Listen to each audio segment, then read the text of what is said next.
Hello sir, नमस्कार। On passive परिवार में आपका स्वागत है। ऑन पैसिव परिवार आपका हार्दिक अभिनंदन करती है। ऑन पैसिव के सीईओ मिस्टर एस मुफर्रा की तरफ से आपको एवं आपके परिवार को ढेर सारी शुभकामनाएं। धन्यवाद। दोस्तों, आप देख रहे हैं जगह जगह सेमिनार हो रहा है। लोग ढोल बजा बजा करके ऑन पैसिव का प्रचार प्रसार कर रहे हैं। राजस्थान की टीम हो या गुजरात की टीम हो या बिहार की टीम हो, सभी जगह लोग अपने अपने तरीके से टीम बनाने में लगे हुए हैं, क्योंकि कल रह करके पैसे का उतना वैल्यू नहीं रह जाएगा और किसके पास ईमानदारी है, honesty is the best policy का अधिक रह जाएगा। किसके पास कितना बड़ा टीम है उसको उतना अधिक सम्मान मिलेगा, क्योंकि वह उतना अधिक गरीबों को हेल्प करेगा।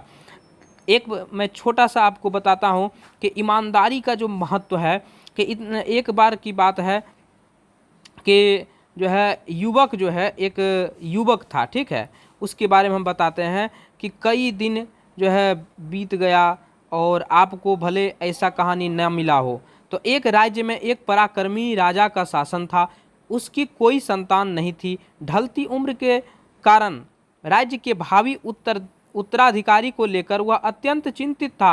अनेक वैद्यों को दिखाने के बाद भी वह संतान सुख से वंचित ही रहा। अंततः उसने राज्य के ही किसी योग्य नवयुवक को राज्य की बागडोर सौंप देने के लिए निश्चय किया। भावी उत्तराधिकारी के चयन हेतु उसने योग्यता परीक्षण का आयोजन किया। इस हेतु एक शानदार महल का निर्माण करवाया गया। महल के दरवाजे पर गणित का एक समीकरण अंकित कर पूरे राज्य में घोषणा कर दी गई कि राज्य के सभी नवयुवक महल का दरवाजा खोलने आमंत्रित हैं। दरवाजे पर अंकित समीकरण हल कर दरवाजा खोलें। जो दरवाजा खोलने में सफल होगा उसे महल उपहार स्वरूप प्रदान किया जाएगा। साथ ही राज्य का उत्तराधिकारी भी घोषित कर दिया जाएगा। घोषणा के दिन से ही उस नवनिर्मित महल में नवयुवकों का तांता लग गया। सुबह से लेकर शाम तक नवयुवक वहां आते और दरवाजे पर अंकित गणित के समीकरण को हल करने का प्रयास करते, किंतु आश्चर्य की बात थी कि कोई भी उसे हल नहीं कर पा रहा था। कई उसे लिख कर या याद करके जाते और घर पर उसका हल निकालने का हर संभव प्रयास करते, किंतु फिर भी असफल रहते। कई दिन बीत गए। राज्य के बड़े से बड़े गणितज्ञ भी उस समीकरण का हल निकाल पाने में असमर्थ रहे। तब राजा ने दूसरे राज्यों के गणितज्ञों को आमंत्रित किया कि दूसरे राज्य के गणितज्ञ आए और गणित का वह समीकरण हल करने लगे। जैसे जैसे दिन ढलता गया, एक एक करके गणितज्ञ वहां से जाते गए। अंत में मात्र 3 लोग शेष बचे।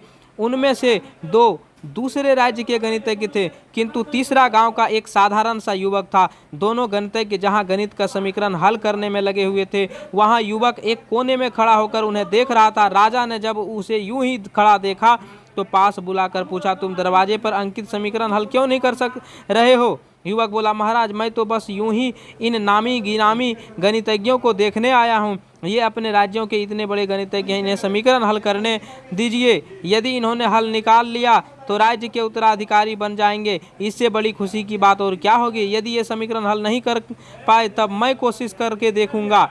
इतना कहकर युवक एक कोने में बैठकर गणितज्ञों को देखने लगा। पूरा दिन निकल गया, शाम घिर आई, किंतु दोनों गणितज्ञ समीकरण हल नहीं कर पाए। उनके मस्तिष्क में पूरे दिन मात्र एक ही प्रश्न घूम रहा था, आखिर इस समीकरण में ऐसा क्या है, कैसे ये हल होगा, कैसे महल का दरवाजा खुलेगा। पूरा प्रयास करने के बाद भी वे समीकरण हल नहीं कर पाए।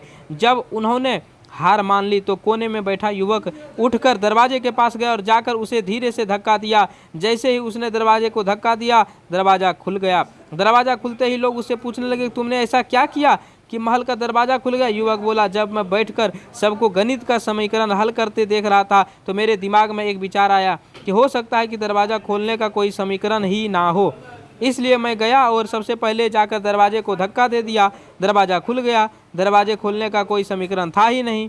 उसका उत्तर वहां उपस्थित राजा ने भी सुना और बहुत प्रसन्न हुआ। उसने युवक को वह महल भी दिया और राज्य का भावी उत्तराधिकारी भी घोषित किया।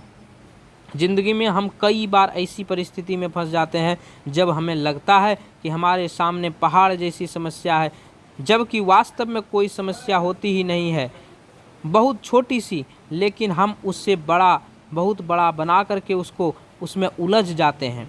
बाद में उस समस्या का समाधान अपने चक्रीवादळ आप ही निकल भारतीय आता है। ठीक इसी भूपट्टावरती प्रकार येण्याची यदि शक्यता आप सोचेंगे कि ऑन पेशी में हम भारतातील टीम नहीं बना पाएंगे, बऱ्याच कंपनी भाग गई राज्यांना तो कंपनी में या सक्सेस नहीं हुए तो चक्रीवादळाचा मोठा कंपनी धोका जो है हम महाराष्ट्रावरही लोगों को याचा उल्लू बना थेट रही है क्या? परिणाम इस प्रकार का अगर यदि आप या खोजते जिल्ह्यामधून रहेंगे तो जितना जाणार आप एक गुलाब निगेटिव नावाचं सोचेंगे उतना चक्रीवादळ। समस्या आपके जीवन में आएगा। तो आप अगर यदि अपने जीवन की हर समस्या का समाधान करना चाहते हैं तो आज ही आप जो है ऑन पेशी में रजिस्ट्रेशन करें। ऑन पेशी में रजिस्ट्रेशन करने के लिए नीचे लिंक दिया हुआ है। फ्रेंड्स, ऑन पेशी का अगर यदि आपको थोड़ा सा भी बात अच्छा लगता हो तो वीडियो लाइक करें। Thank you.